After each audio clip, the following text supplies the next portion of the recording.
کسی جاندار کی تصویر کشی کرنا، کسی جاندار کی تصویر کھینچنا، فوٹو بنانا، یہ گناہ بھی ایسا ہے کہ آج کل بے انتہا پھیلا ہوا ہے، اور ساری دنیا میں یہ گناہ پھیلا ہوا ہے، اور قدیم زمانے سے ہے یہ۔ پہلے زمانے میں بھی تصویر کشی عام تھی، اس زمانے میں تو اپنے عروج پر ہے،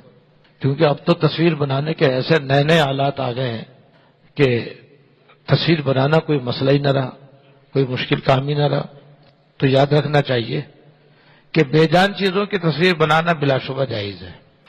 بے جان چیزوں کی تصویر بنانا بلا شبہ جائز ہے، جیسے چاند کی تصویر، سورج کی تصویر، سمندروں کی تصویر، پہاڑوں کی تصاویر، آبشاروں کی تصویریں، خوبصورت مناظر، قدرتی مناظر، بادلوں کے خوبصورت مناظر، یہ بے جان چیزیں کہلاتی ہیں۔ ساری عمارتیں بھی اس کے اندر آ گئیں، باغات بھی اس میں آ گئے، آبشاریں، نہریں اس کے اندر آ گئیں، دریا سمندر اس کے اندر آ گئے، چاند سورج اس کے اندر آ گئے، ستارے آ گئے۔ تو بے جان چیزوں کی تصویر بنانا چاہیے تھے، لیکن جانداروں کی تصویر بنانا، جیسے انسانوں کی تصویریں بنانا، جانوروں کی تصویریں بنانا، چاہے قلم سے بنانا، چاہے تصویر بنا کر کے پریس کے ذریعے چھاپنا، یا کیمرے کے ذریعے تصویر لے کر کے اس کا پرنٹ لینا، یہ سب جانداروں کی تصاویر کہلاتی ہیں، اور یہ گناہ کبیرہ ہے، اور اس کے بارے میں سخت سخت وعیدیں احادیث میں آئی ہیں۔ ایک حدیث میں کہ ان اشد الناس عذابا یوم القیامت المصورون او کما قال، قیامت کے دن سب سے زیادہ سخت عذاب تصویر کشی کرنے والوں کو ہوگا۔ جو فوٹوگرافری کرنے والے ہیں ان کے لیے یہ وعید ہے، جو جانداروں کی تصویر بناتے ہیں اور ان کی دکانیں تصویروں سے بھری ہوتی ہیں، بڑے بڑے فوٹو ان کے لگے ہوتے ہیں جو انہوں نے کھینچے ہوتے ہیں، یہ سب اس وعید کے اندر داخل ہے۔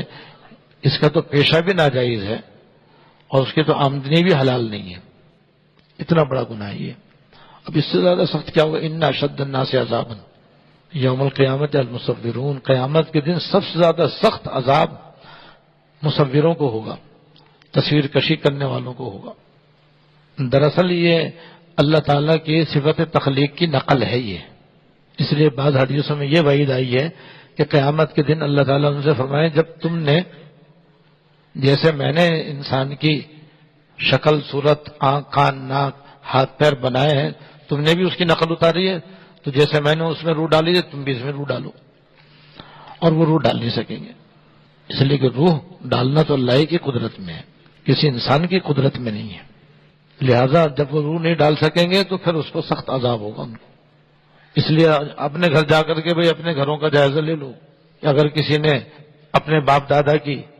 یا اپنے پسند کے لیڈروں کی اپنے گھر میں یا دکان میں یا آفس میں تصویریں لگا رکھی ہیں، چاہے وہ قائد اعظم کی تصویر ہو، چاہے وہ کسی اور سرکاری عہدیدار کی تصویر ہو، تو ایسی سب تصویریں ہٹا دینی چاہیے،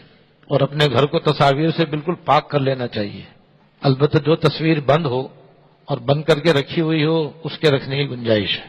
اگر کسی نے اپنی تصویر کھینچ کے بند کر کے رکھی ہوئی ہے، وہ آویزہ نہیں ہے اور نمایاں نہیں ہے، تو بند کر کے رکھنے میں گنجائش ہے، رکھنے کی گنجائش ہے۔ ویسے جو تصویریں عام طور پر گھروں میں اور آفسوں میں اور دکانوں میں لگی ہوتی ہیں وہ سب موجب عذاب اور موجب وبال ہیں۔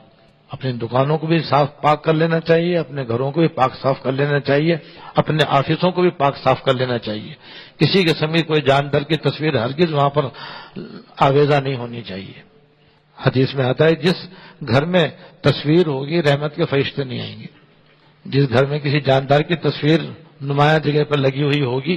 اس کے اندر اللہ کی رحمت کے فرشتے نہیں آتے۔ جب رحمت کے فرشتے نہیں آئیں گے تو پھر شیطان ہی آئے گا، اور اس کے آنے سے گھر میں نحوست ہوگی، طرح طرح کی پریشانیاں، تکالیف آئیں گی۔ تو آج کل جیسے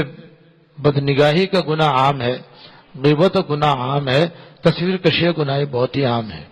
یہاں تک کہ مکے اور مدینے میں بھی لوگ باز نہیں آتے، طواف کر رہے ہیں اور تصویر کھینچ رہے ہیں، یہاں تک کہ معاذ اللہ حضور کے روضے پر بھی کھڑے ہو کر کے وہ تصویر کھینچ رہے ہوتے ہیں۔ جہاں حضور آرام فرما ہے، جہاں پر تو آدمی کو